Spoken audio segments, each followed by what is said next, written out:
सच्चा सुख और शांति हमें कैसे प्राप्त हो सकती है। एक बार की बात है, एक छोटे से गांव में एक साधु महाराज रहते थे। वे अपनी तपस्या और भक्ति के लिए प्रसिद्ध थे।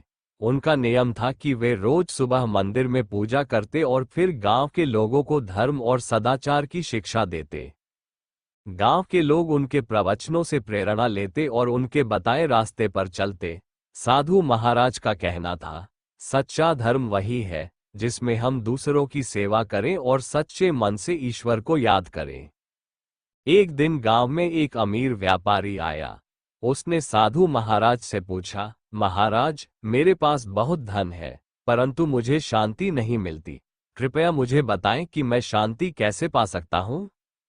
साधु महाराज ने मुस्कुराते हुए कहा, बेटा, शांति पाने के लिए धन से नहीं, बल्कि सेवा और दान से आत्मा को प्रसन्न करना पड़ता है। तुम्हें गरीबों की मदद करनी होगी और उनका दुख दूर करना होगा। व्यापारी ने साधु महाराज की बात मान ली।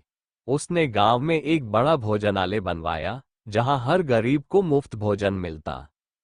गरीबों को रोज खाना खाते देखकर व्यापारी को बहुत खुशी मिलती थी।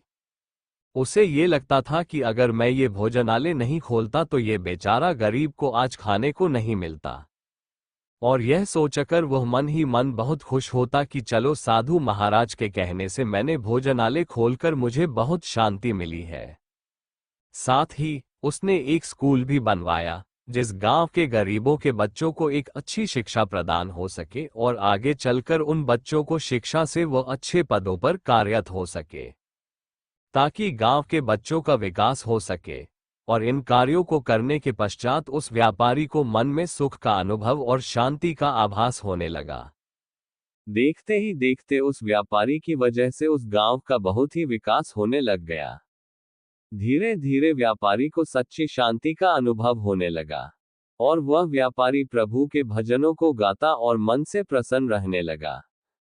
ये बात अपने आप में बिल्कुल सत्य है। किसी भूखे को खाना जब आप खिलाते हैं तो देखना आपको कितने खुशी का अनुभव होता है, और किसी गरीब की सेवा करते हैं तो आपको कितना आनंद का आभास होता है। इन्हीं कार्यों की खुशी का अनुभव एक सच्चा सुख होता है। इस कहानी से यह शिक्षा मिलती है कि सच्चा सुख और शांति दूसरों की भलाई में ही निहित है। धर्म का सार यही है कि हम अपने कर्मों से न केवल स्वयं को बल्कि दूसरों को भी खुशियां दें।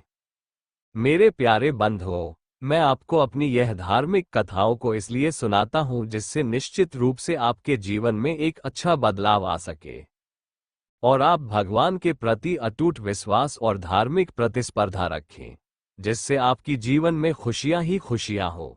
इसलिए मैं चाहता हूं कि आप मेरे इस चैनल को जरूर सब्सक्राइब करें, साथ ही अपने दोस्तों के साथ मेरे इन धार्मिक कथाओं को जरूर शेयर करें और बेल आइकन को भी जरूर दबा दें, जिससे हमारी धार्मिक कथा आप तक सबसे पहले पहुंच सके।